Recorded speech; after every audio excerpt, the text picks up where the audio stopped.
ese evento profético anterior a la tribulación, que es la destrucción de Damasco, y lo que le acontecerá a Israel durante la tribulación a la mitad de este periodo. Recuerde usted que en los 3 años y medio primero, Israel está en una falsa paz, pero está en toda la riqueza pues que ha logrado obtener en el Salmo 83. Acuérdense que el anticristo va a aprovechar este dominio de Israel en el Medio Oriente, a aprovechar también el debilitamiento de Rusia en la batalla de Gog y Magog, y esa alianza entre el anticristo e Israel. Dice que va a firmar un pacto de paz con Israel, y este pacto de paz va a permitir que Israel viva allí aparentemente tranquila en esa zona, pero acuérdense ustedes que va a haber guerra alrededor. Esas guerras que va a implementar el anticristo, que es el sello 2 que encontramos en Apocalipsis capítulo 6, no van a tocar a Israel en esos 3 años y medio, porque primeros, justamente porque el anticristo va a proteger a Israel en esa primera zona. Ellos van a estar allí en su templo, que va a ser edificado en el monte del templo, porque con el terremoto, algunos expertos dicen en profecía que el terremoto va a afectar a Jerusalén, parte de la ciudad vieja, y va a derrumbarse el Domo de la Roca y la mezquita de Al-Aqsa, que ya sufrió unas fracturas en un terremoto anterior, o sea que ya está fracturada la mezquita. Y como Israel va a tener dominio en el territorio, va a poder hacer su templo, que ya está prácticamente listo, en planos, maquetas, y todos los implementos del templo ya están elaborados.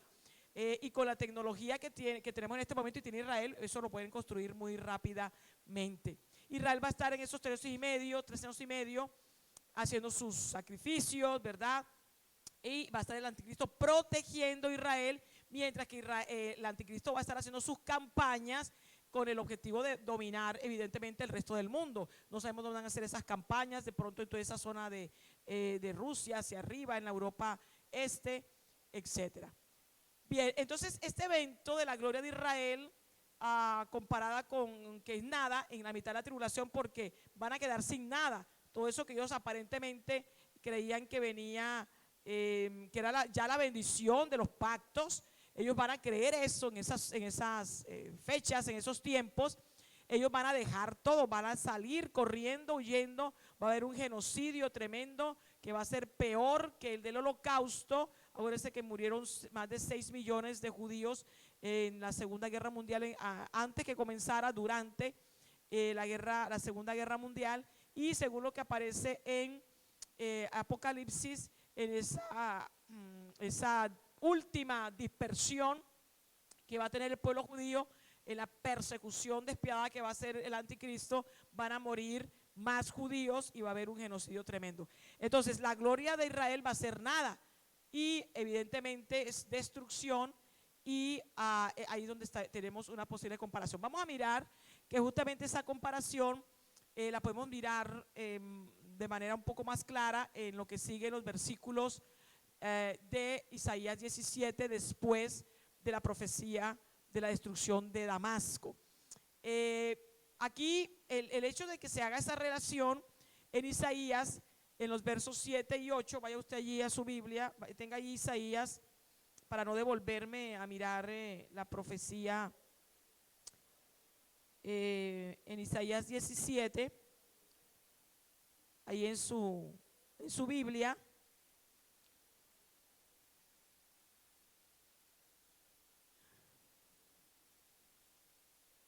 En los versículos 7 y 8 vamos a leer, dice: en aquel día mirará el hombre a su hacedor. Miren cómo dice: juicio sobre Israel. Y sus ojos contemplarán al Santo de Israel, y no mirarán a los altares que hicieron sus manos, ni mirarán a lo que hicieron sus dedos, ni a los símbolos de acera, ni a las imágenes del sol. Está hablando de la conversión de Israel que va a acontecer a la mitad de la tribulación. Pero antes, mire usted que Isaías, de versículo 1 al 3, da la profecía de Damasco. Luego da esta profecía del juicio sobre Israel. Pero esta profecía va a acontecer durante la tribulación.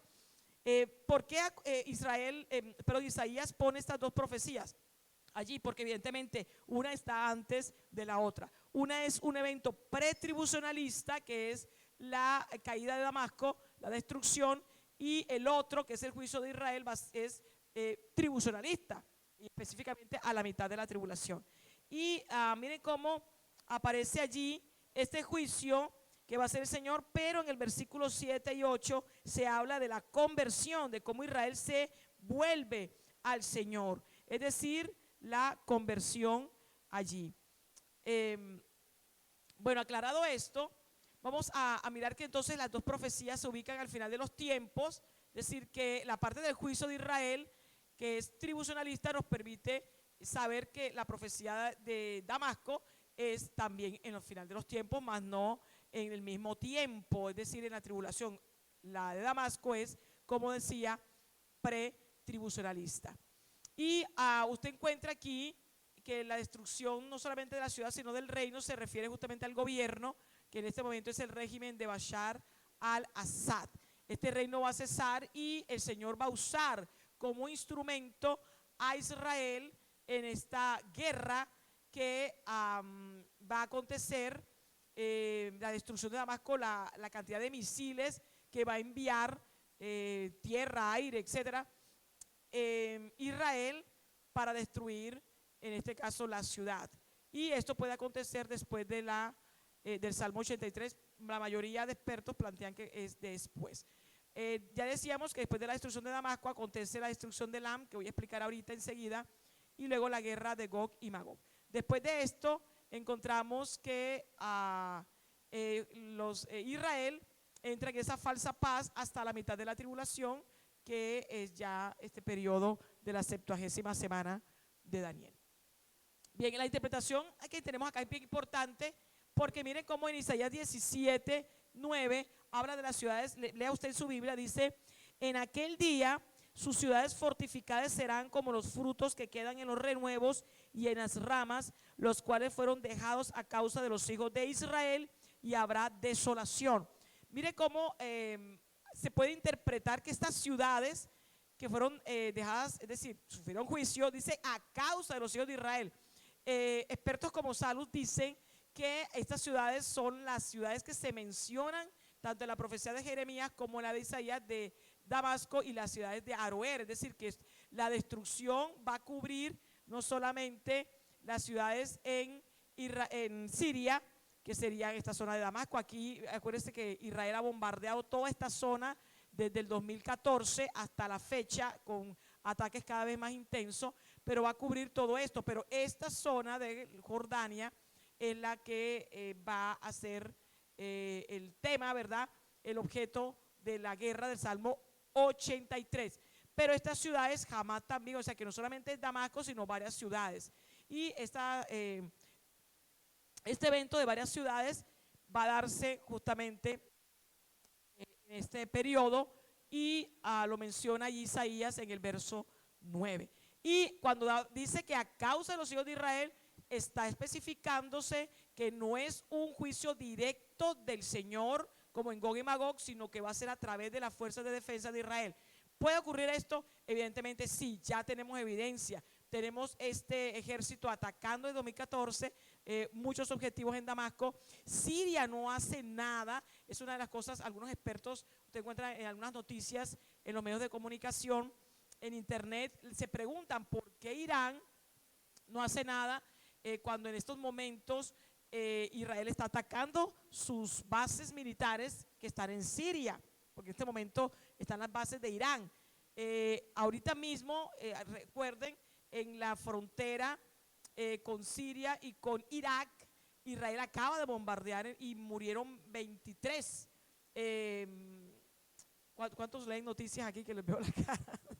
Hay que leer noticias, 23 efectivos del ejército iraquí, pero que son obviamente de estos que están en contra de Israel, porque acuérdense que la situación política en Irak es compleja por aquello de que Estados Unidos allí entró, etcétera.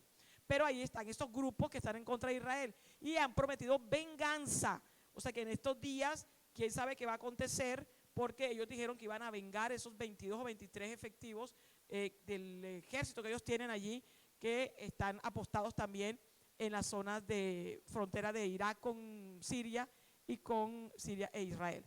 Entonces, ¿qué vemos aquí?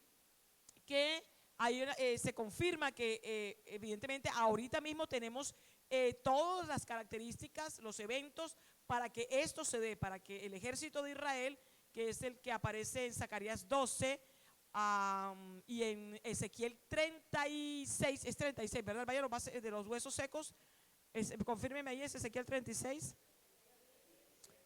Sí, 37, porque el 38 ya es batalla de Gog y Magog. Ezequiel 37, que es la profecía sobre el gran ejército. Ahí se profetizan las fuerzas de defensa de Israel, todo el ejército de Israel. Allí está profetizado, y que ocurre inmediatamente después de que entra vida a los huesos, que es justamente el nacimiento de Israel como nación. Mire que eso está profetizado en Ezequiel 37, y en el 38 aparece la batalla de Gog y Magog. Pero entre Ezequiel 37 y el 38 acontecen estos eventos del Salmo 83 y la destrucción de Damasco y de Elam, que vamos a mirar ahorita. Bien, a esto me estaba refiriendo. Si trasladamos esta profecía actualmente, vemos que realmente hay todas las evidencias de que esto está ya consolidado y fue profetizado hace 2700 y 2500 años. Estos son los antecedentes de la destrucción de Damasco. Hay antecedentes, sí.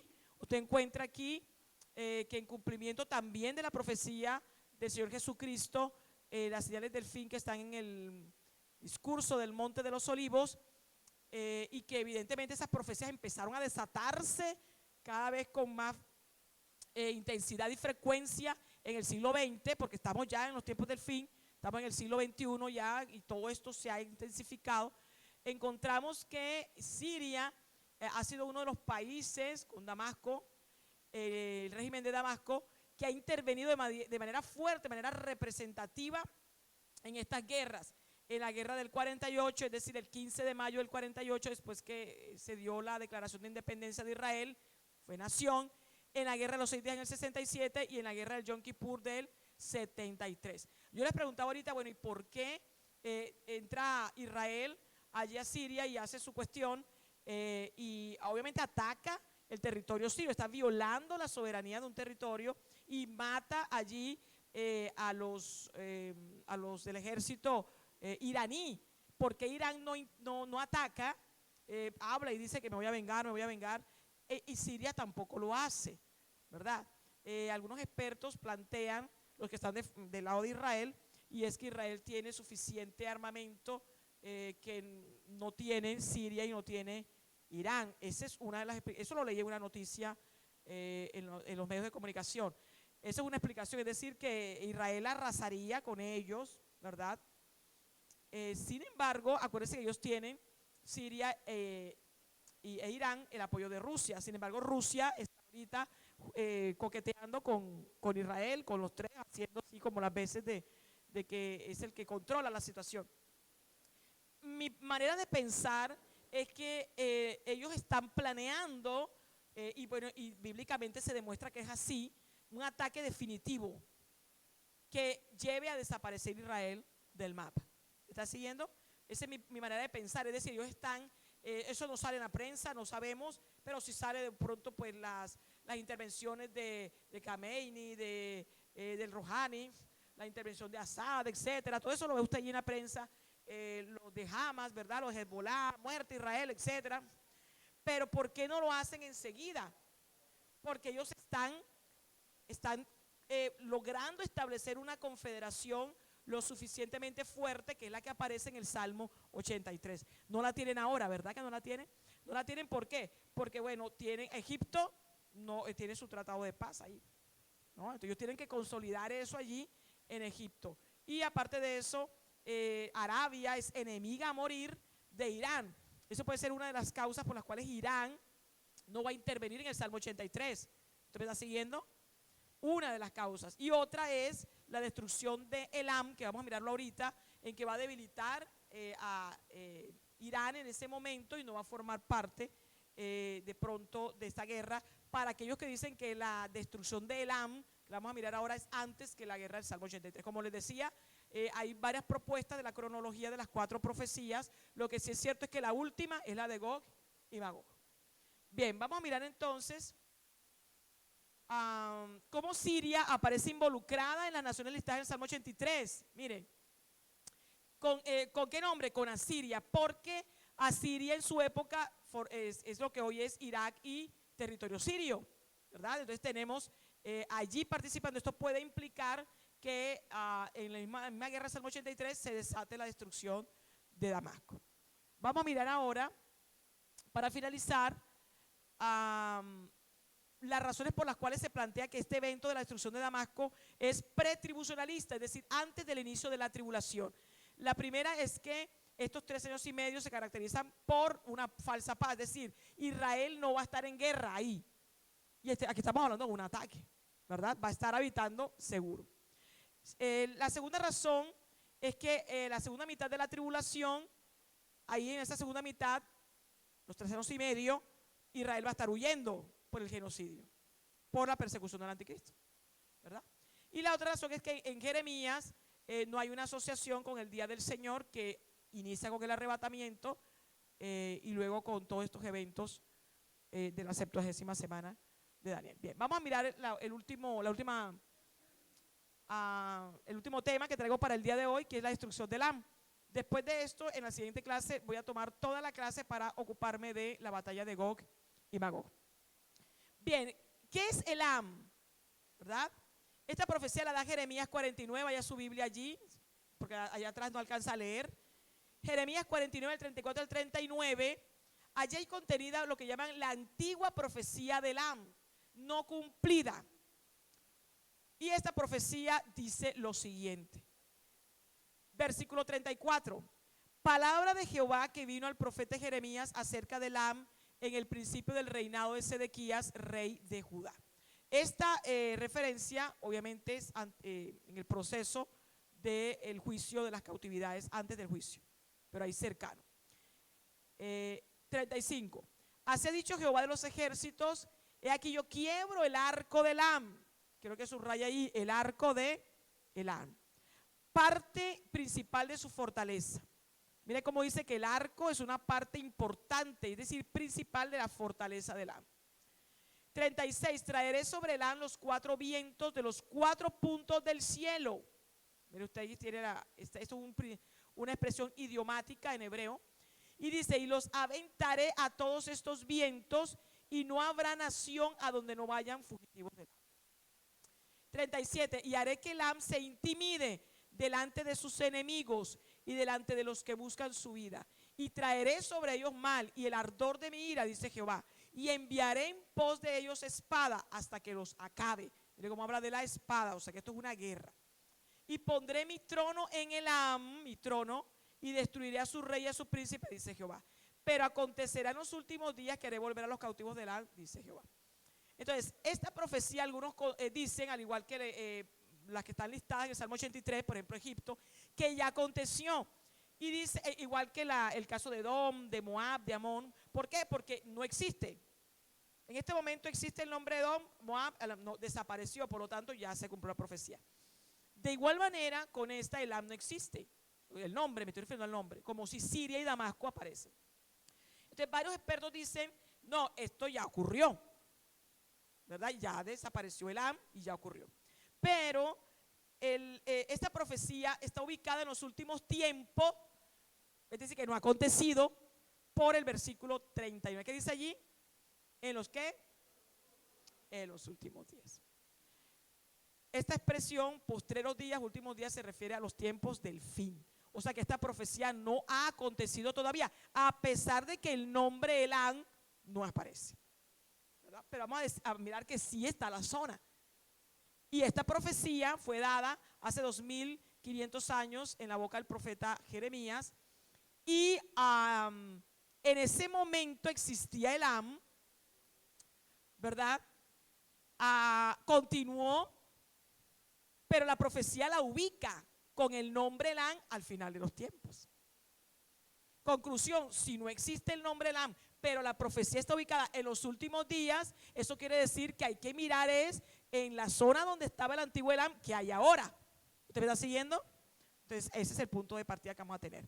Entonces, vamos a mirar que este lugar geográfico, como decía, que había antes allí. Hoy encontramos que Elam se ubica en Irán.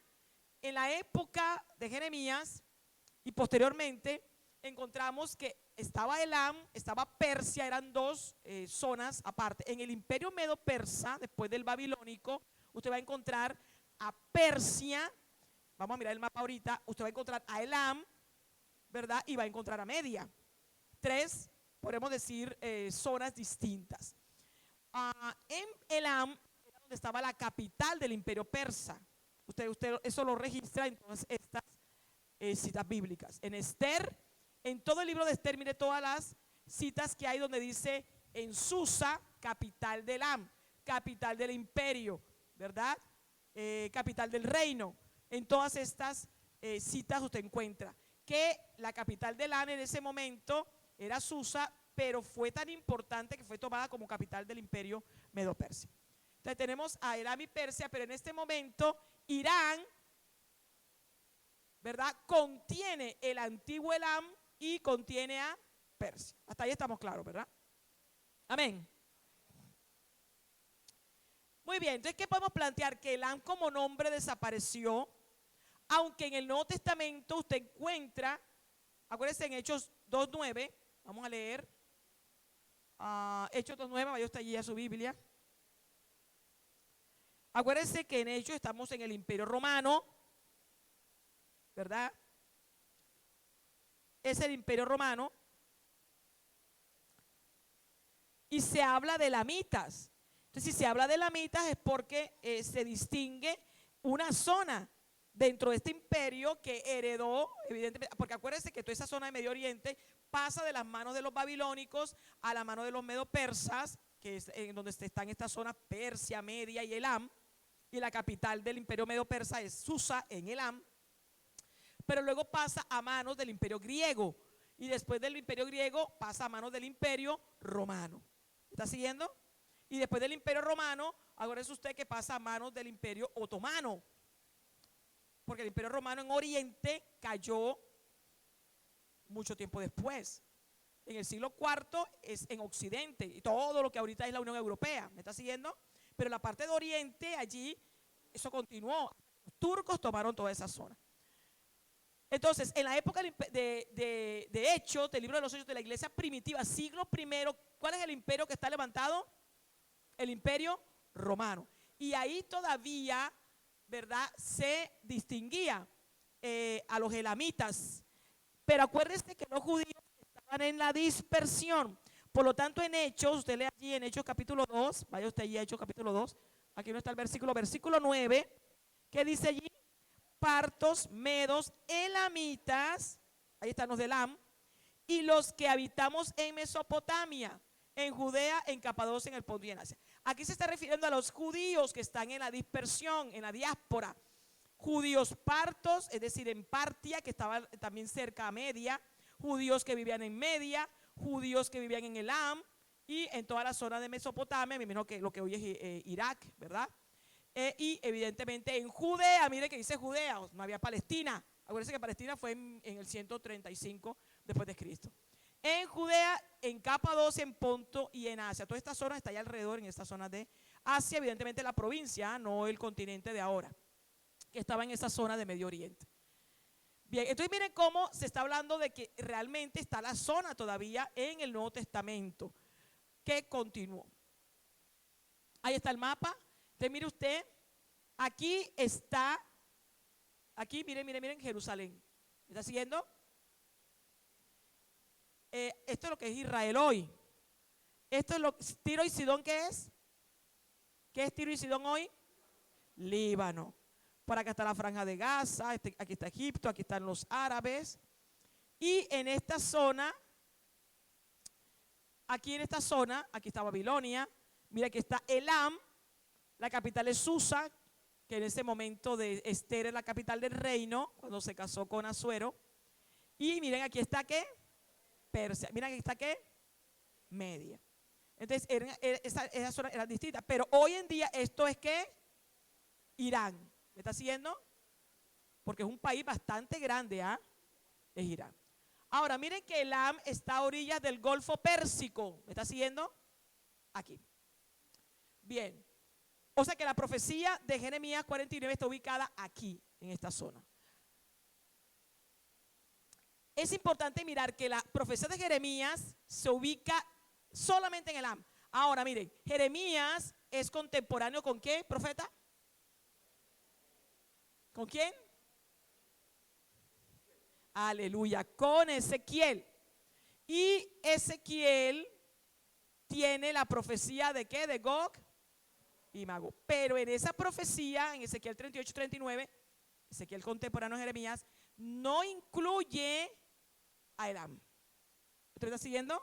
Este detalle es importante. ¿Por qué es importante? Porque en esa época sí estaba Elam.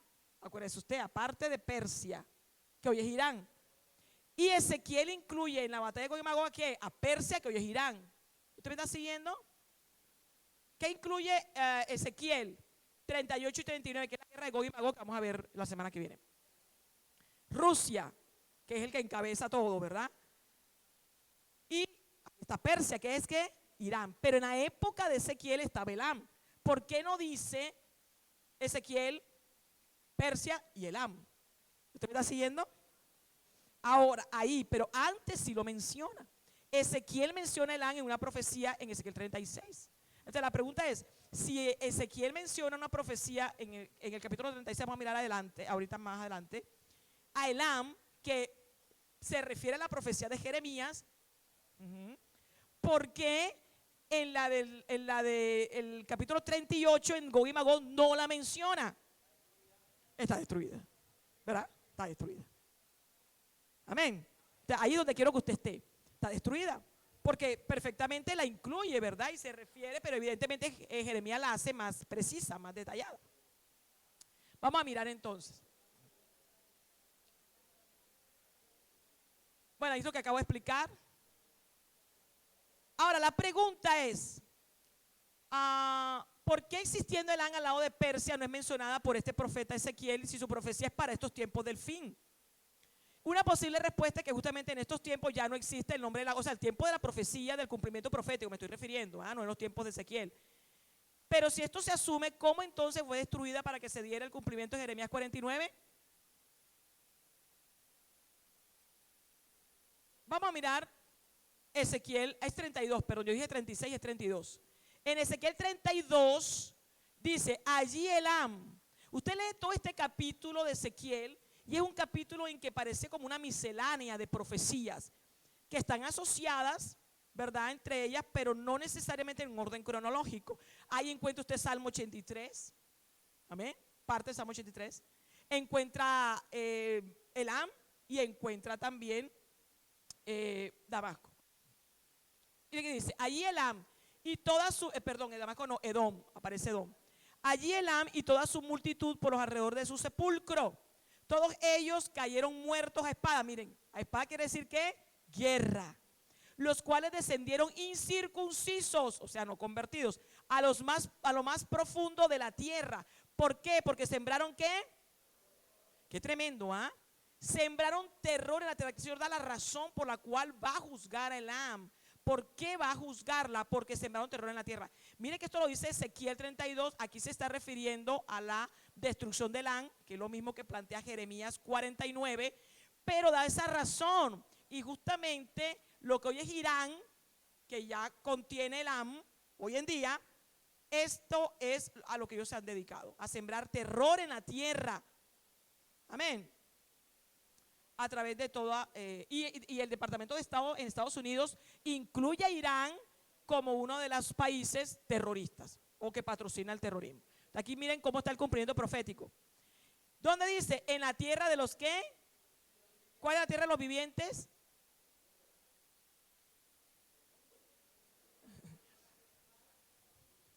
Se puede entender como todo el mundo, ¿verdad? Sin embargo, si usted va a otros contextos, la tierra de los vivientes se refiere a los salvos. O sea que aquí podría estar refiriéndose a Israel. ¿Amén? Pero bueno, si las dos interpretaciones usted las puede tener. Dice, más llevaron su confusión con los que descienden al sepulcro. Es decir, que por causa de esto. Dice, el 25, en medio de los muertos le pusieron lecho con toda su multitud. Miren que es un desastre, lo que va a acontecer ahí. Quiero que note bien que es un desastre. Mire cómo habla de sepulcro, habla de, ¿dónde están los muertos? ¿Dónde aparecen los muertos? Muertos, con toda ¿qué? Multitud de muertos.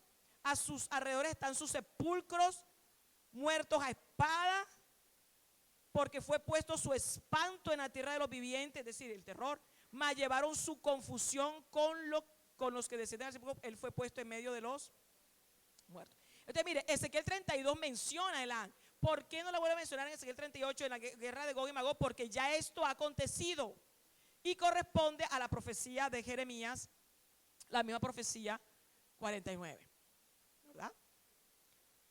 Bien, vamos a mirar entonces, bueno, esto ya lo dije, está incluido como patrocinadores del terrorismo. Eso quiere decir que la profecía está ya ahí, en ese aspecto está cumplida. Quiero que note usted cómo en la lista de nombres que menciona Ezequiel 32, acuérdese que esto usted ahí en su Biblia, mire, es una miscelánea de profecías. Mire usted en su Biblia, por favor. Vamos a mirar. Hay varias profecías ahí en Ezequiel 32. O más bien varios eventos asociados. ¿Lo tienes, Ezequiel 32? ¿Qué tenemos allí en el versículo 2? ¿Cuál es la nación juzgada en el versículo 2? Egipto, ¿verdad? Usted continúa.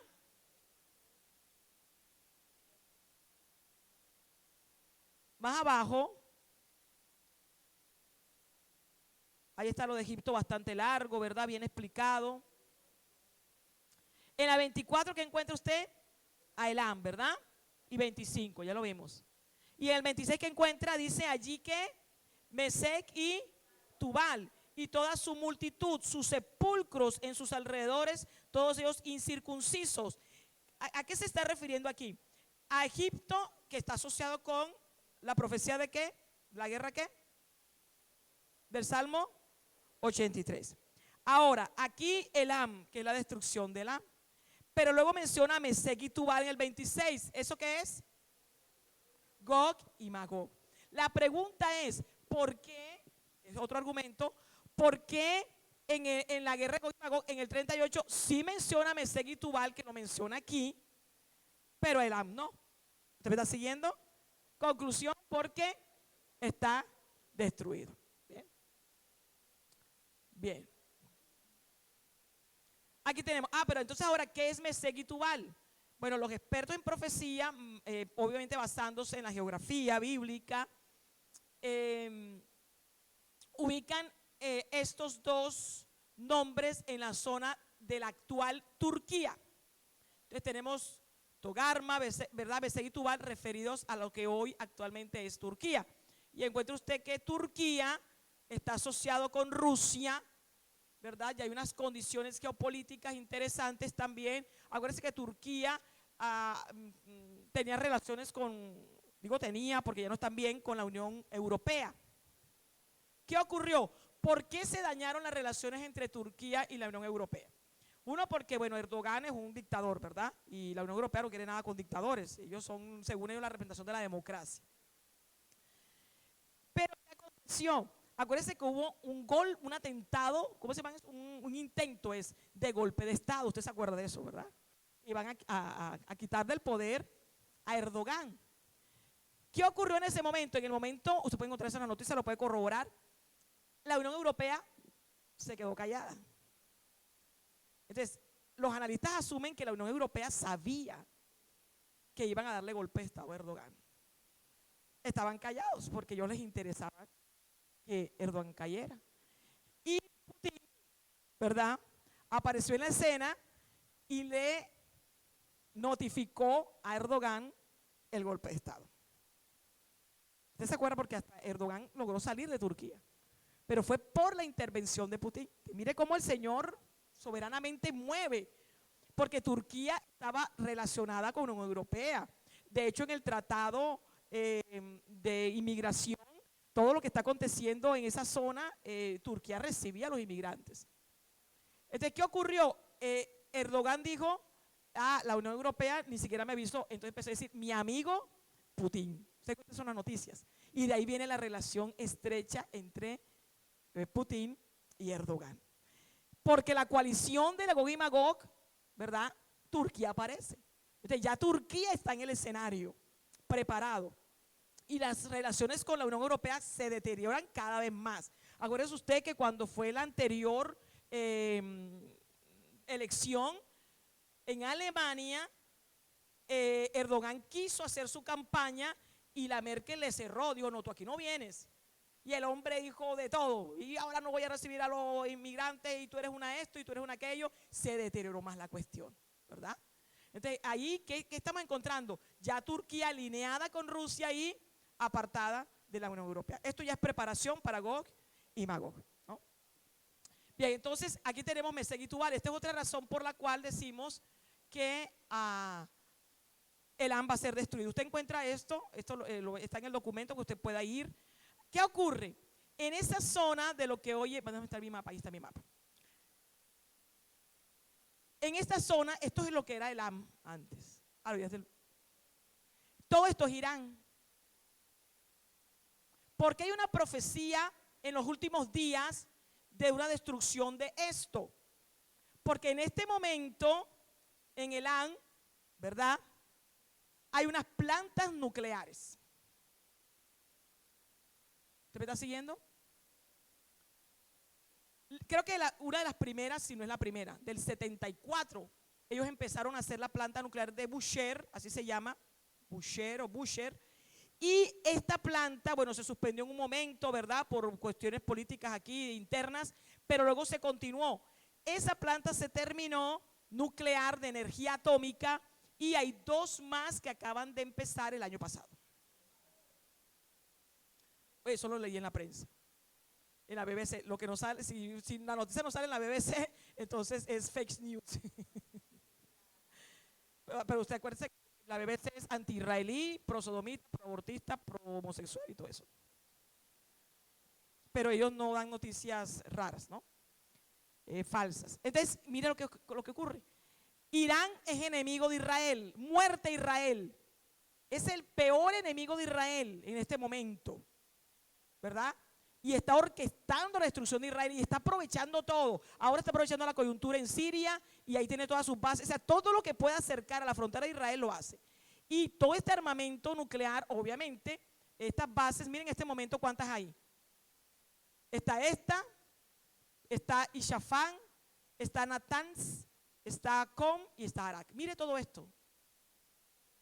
Y hay otro mapita, creo que ahorita lo miramos, bueno, ahorita lo miramos, donde hay bases por todo. O sea, esto es un territorio lleno de bases militares y de 1, 2, 3, 4, 5 plantas nucleares, pero sin contar las que ya están internas en cada zona. Entonces, ¿qué ocurre? Israel ha dicho abiertamente, no voy a permitir que ellos construyan una bomba nuclear o atómica o como le llamen, ¿verdad? Porque eso ha avanzado mucho. No lo voy a permitir. ¿Y qué está pasando? Cuando Salus escribió este libro del Salmo 83, mire, él tiene el libro del Salmo 83, que es del 2013. En el 2014 publicó el de Prophecies Now, Profecías Ahora, y en el 2016 publicó Nuclear Showdown in Iran, que es la profecía del antiguo Elam, es decir, conflicto, guerra en Elam. Todavía no había acontecido lo que acaba de acontecer. ¿Qué acaba de acontecer este año con Irán? ¿Qué hay con Irán con respecto a todo este manejo nuclear? ¿Hay un qué? Hay un tratado. Hay un tratado de no proliferación nuclear que lo firmó Obama en Estados Unidos, pero como dice Trump, pésimo tratado, porque el tratado les permite, no vamos a construir una bomba, pero misiles sí, tienen una cantidad de misiles. Entonces, con el dinero de Estados Unidos y de la Unión Europea y todo el hecho de tener las relaciones comerciales, no tener sanciones, ellos han crecido en toda esta tecnología nuclear, etcétera. Y en este momento, ¿qué ocurrió? Ya Estados Unidos se salió del tratado. En este tratado está la Unión Europea con la Gran Bretaña y Rusia, te me está siguiendo, más Estados Unidos. Pero el momento en que Estados Unidos se sale, empieza a tambalear, y esto ocurrió este año. ¿Qué pasó la semana pasada o antepasada? Después de que se retiró Estados Unidos, ellos empezaron a amenazar y a decir, como el tratado se caiga, vamos a empezar a enriquecer uranio, con el objetivo de crear las bombas. ¿Por qué van a hacer ellos eso? Y dice que lo pueden hacer en una semana. Así dijo el presidente de allí. ¿Por qué? Porque en todo este tiempo en que Obama, el presidente proabortista, prosodomista, pro-homosexual y todos los pro-pecado, ¿verdad? Antisemita, anti-israelí, totalmente. En esos, fueron 8 años de gobierno. Claro, ellos pudieron hacer toda esta tecnología, mis hermanos, miren. Todo esto, con la plata de Estados Unidos y de ahí. O sea, les favorecieron todo, ¿verdad? Pero evidentemente el Señor está permitiendo todo esto porque tiene que cumplirse la profecía. Entonces, ya ellos tienen toda la tecnología y por eso dicen ahorita mismo, no vamos a hacer uranio. Supuestamente estas plantas son para energía, para el agua, para sacar el agua del Golfo Pérsico, etcétera. Pero ellas sirven para hacer armas.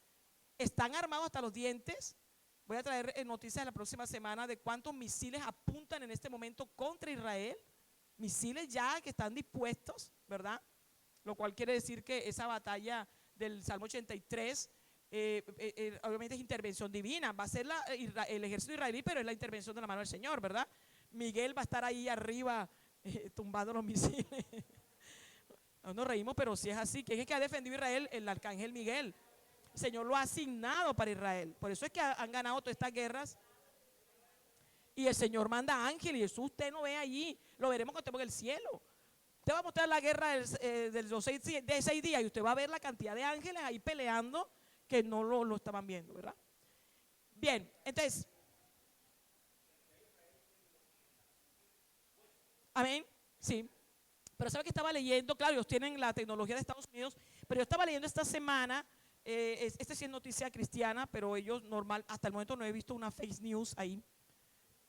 Y leía que hubo un milagro de un misil, ahora no recuerdo si fue de Gaza que lo mandaron, pero que falló el escudo. El escudo falló, el escudo que ellos tienen antimisiles. Y tenían no sé cuánto tiempo, iba a caer sobre Tel Aviv. Y el misil, no se sabe, pero se desvió hacia el mar. Se desvió, ¿se leyeron la noticia? ¿Quién leyó la noticia? Se desvió hacia el mar. ¿Quién nos desvió? Obviamente, la mano del Señor. Los ángeles que el Señor tiene alrededor de Israel, son muchos ángeles, más el arcángel Miguel que está ahí peleando. Esa parte no la vemos, a veces la iglesia se vuelve como tan materialista, ¿no? Y no vemos toda la intervención divina, ángeles en nuestras casas, ¿verdad? Alrededor, en las iglesias, cuando estamos en la guerra espiritual, la protección que nos da el Señor. Todo eso lo veremos cuando estemos allá. Ay, Señor, y está el ángel allí pendiente para defenderte. Amén. Porque el Señor dice que el ángel de Jehová acampa alrededor de los que le temen. Entonces, mire, este es este mapa. Entonces, ¿qué ocurre? Qué casualidad que en el antiguo Elam, de la profecía de Jeremías 49 y de Ezequiel 32, ahí están esta planta que desde el 74 empezaron a construir, y ya está funcionando, y ahora hay 2 más. ¿Y quién está ayudando a Irán para construir las plantas que comenzaron desde el año pasado? ¿Quién? Rusia. Todo esto lo ha creado Rusia, toda esta tecnología, ¿verdad? Entonces, ¿qué va a ocurrir? Israel tiene que destruir estas plantas, pero obviamente la destrucción va a ser en esta zona inicialmente, aquí en Elam. Y dice la profecía que va a haber refugiados, fugitivos que llaman, ¿verdad? Van a salir de esa zona. Pero después dice la escritura que ellos van a regresar a los cautivos, quiere decir que hay conversión. Esto lo asumen como un debilitamiento de Irán. Y por eso en el Salmo 83, algunos dicen que no va a participar, pero otros plantean que esto puede ser después del Salmo 83. Bien, entonces dice, así ha dicho Jehová de los ejércitos, aquí yo quiebro el arco de Elam. Esta palabra arco, hermanos, implica el carácter guerrero que han tenido los elamitas desde tiempos antiguos. En Génesis 14, del 1 al 2, se expresa este carácter guerrero. Usted puede leer en su casa, allí, si toma nota de la cita. Y aquí se habla del poder militar de Elam, ¿verdad? Y ese término es lo que aparece allí como el arco de Elam. Y dice la palabra que yo voy a quebrar el arco, ese arco que es el espíritu guerrero, es decir, ese poder militar que es la fortaleza de Elam. Y evidentemente este poder es nuclear, ¿ah? En estos tiempos. Bien, este juicio va a ser aplicado a través del ejército de Israel, la FDI, y hay unos antecedentes. Ya Israel ha destruido plantas nucleares, porque el objetivo de Israel es que no puede prosperar nada que pueda amenazar la existencia de Israel. Y evidentemente lo que puede amenazar a Israel es una bomba de estas que desaparezca del mapa completamente con solamente lanzar la bomba. Los misiles pueden ser interceptados y eliminados, pero una bomba no. La bomba la lanzan y ahí sí, ¿verdad? Se desaparece. Eso quiere decir que sí hay, es decir, no alta probabilidad, sí va a acontecer eso. Tiene que destruirse las capacidades de Irán para hacer una bomba. Y en este momento, lo que yo les decía que leía en esta semana pasada, que ya el presidente de Irán dijo que hay alta probabilidad de que se salgan del acuerdo nuclear y van a empezar a enriquecer, es decir, van a construir una bomba. O sea que los días que vienen son días tremendos, porque Israel no va a permitir que Irán enriquezca uranio. No lo va a permitir, porque eso significa bomba, y bomba significa destrucción de Israel. Entonces algo tiene que pasar. Israel tiene que bombardear, tiene que hacer algo, y lo más seguro es que bombardee esa zona. Bien, entonces miren, esta noticia salió hace poco, hace 11 años, acuérdese usted que en el sur de Siria había una planta nuclear, había un reactor. Israel se mandó un misil y destruyó todo esto. No se supo, todo el mundo acusó a Israel en ese momento que había sido, porque la táctica de ellos es atacar, como pasó esta semana que pasó, pero ellos no dicen nada. La política de ellos es que no decimos nada, ¿verdad? Y este año Israel reconoció que ellos habían sido, es decir, lo reconoció públicamente que habían destruido esto. O sea que ya hay un antecedente de que Israel actúa de esa manera. Cualquier mañana aparece la noticia, la planta Bushehr fue destruida. Y diremos, pronto nos vamos a ir. Bueno, este mapa, mire usted, es lo que yo le estaba mostrando. Mire el mapa de las bases militares de Irán, mire usted. Aquí está Elam, en esta zona. Pero todo el territorio, todos. Y la mayoría las tiene para esta zona, porque para esta zona es que está la zona de Israel. Ahí aparece en este mapa, usted lo va a tener allí. ¿Cuántas hay? 32. Y de ellas están nucleares, que son creo que 7, fue que leímos, ¿verdad? Que son cualquiera de ellas puede enriquecer uranio en cualquier momento. Yo creo que Irán se va a salir del tratado. ¿Ustedes qué opinan de eso? Yo creo que se va a salir del tratado. Tiene que salirse. Y ya amenazaron, y la Unión Europea no sabe qué hacer, y Rusia, para poder mantener el equilibrio, ¿verdad? Pero es que ellos no pueden impedir sanciones de Estados Unidos. Y Estados Unidos ya tiene sanciones y dice que las va a endurecer más. Y es el Señor guiando a Trump, impulsando el corazón del rey a que se dé el cumplimiento profético. Estados Unidos va a hacer más sanciones, y ya Irán amenazó, entre más sanciones haya, que estemos, porque ya el pueblo apenas se enteró de que se salió Estados Unidos, el pueblo se le empezó a levantar al gobierno, a decir, bueno, otra vez va a venir.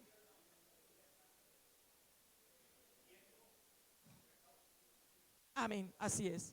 Y Trump no le importa, él va a lo que va, amén. Aquí no le importa las relaciones políticas, nada. O sea, ahí se demuestra que Dios lo puso en ese lugar. No estoy diciendo que sea salvo, no sé, y no sé si va a ser salvo, puede convertirse, no sé. Pero lo que sí es que está puesto por Dios para que el reloj profético se... Gloria al Señor por eso. Bien, vamos a... ¿Qué hora es? Vamos a tener, en estos 5 minutos voy a terminar. Miren, el siguiente versículo, 36. Traeré sobre él los 4 vientos de los 4 puntos del cielo, y los aventaré, ¿verdad? La expresión de cuando se avienta el trigo, a todos estos vientos, y no habrá nación a donde no vayan fugitivos del Am, ¿verdad? Esta expresión, los cuatro vientos de los cuatro puntos, hay falta la S, del cielo, solamente es utilizada ahí en este versículo 36. Sin embargo, hay otro contexto donde hay una expresión parecida, ¿verdad? Y es la que aparece en Zacarías 2:6. Y esta expresión dice los cuatro vientos, referido a la dispersión de Israel. O sea que este versículo 36 se está refiriendo a que debido a todo el desastre nuclear, porque va a haber una eliminación, van a tener que salir muchas personas de allí, de esa zona, y se van a ir refugiados. Lo más probable es Unión Europea o África. Bien, dispersión de los elamitas, y esto se comprueba cuando dice, y los aventaré a todos los vientos y no habrá nación a donde, es decir, van a esparcirse por todas las naciones. Es probable, miren mis hermanos, que esta dispersión sea usada por el Señor para conversión. ¿Usted me está siguiendo? Porque saliendo ya, aunque ya hay cristianos, es decir, obviamente difícilmente, pero en toda esta zona de Medio Oriente, que son musulmanas, hay cristianos y ahora están padeciendo, están persiguiendo, los matan, los ahorcan, los queman, etc. Sin embargo, los autores, los expertos, dicen que estas personas que van a salir, ¿verdad?, son las que en las otras zonas donde van a llegar van a recibir el evangelio. Amén. Ya están libres ya pues de la opresión que tienen en este país, en Irán. Y evidentemente que son los fugitivos, se corrobora aquí. Perdón, en el versículo, vamos a mirar, por favor, en su Biblia, en el que aparece después. Vayan a Jeremías 49, por favor, estaban en Ezequiel. Ahora Jeremías 49.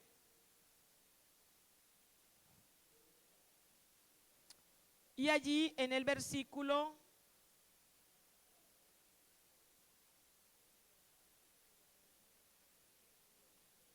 39, 38 y 39. En el versículo siguiente se habla de la conversión de la. En el 37 dice, y haré que Elán se intimide delante de sus enemigos y delante de los que buscan su vida, y traeré sobre ellos mal y el ardor de mi ira, dice Jehová. Como Elán forma parte de Irán, que es Persia, aquí lo que se está diciendo es que tienen en este momento enemigos, ¿verdad? Y evidentemente hay tres enemigos que actualmente podemos corroborar. El primero, pues obviamente el Señor, ¿verdad? Porque ellos son enemigos de Israel. Segundo, el Consejo de Cooperación del Golfo, los estados árabes liderados por Arabia. Acuérdense que Arabia es sunita, Irán es chiita, y esa pelea que la ha permitido el Señor, porque imagínense usted si el mundo árabe estuviera unido, pero el Señor ha permitido que religiosamente se odien, es decir, no se gustan. Ellos son chiitas y los árabes son sunitas. Y bueno, y los chiitas son los que han extendido el terrorismo en todo el mundo. Ellos son los que dicen que es a punta de muerte, o conversión o muerte. Y el tercer enemigo es la comunidad internacional, Estados Unidos, porque Estados Unidos tiene, ya lo vimos, ¿no?, ubicado Irán como un país terrorista. Bien, y vamos a mirar ahorita, pues ya lo dije, lo del acuerdo, etcétera, la salvación. Y pondré mi trono en Elam y destruiré a su rey y a su príncipe, dice Jehová. Pero acontecerá, mi trono en Elam se refiere a la salvación, no es que el Señor, porque el trono del Señor va a estar ¿dónde? En Jerusalén. Se está refiriendo es a conversión. Y dice allí que por eso haré volver a los cautivos de Elam, dice Jehová. Aquí se señala finalmente que va a haber conversión. Y puede que esa conversión sea, porque dice que haré volver, miren, los cautivos de Elam. Se refiere a que esos cautivos en las zonas donde van a ir, van a recibir el evangelio y se van a convertir a Cristo. Evidentemente se está refiriendo a milenio, ¿verdad? Es decir, que es probable que durante la tribulación ellos se conviertan al igual que Egipto y al igual que vimos ahorita. Bueno, Moab, ¿verdad? Parte de Siria también van a convertirse. Bueno, listo. Hasta ahí vamos a llegar. En la siguiente clase vamos a ver guerra contra Gog y Magog. Yo les voy a traer el documento, por favor de Dios.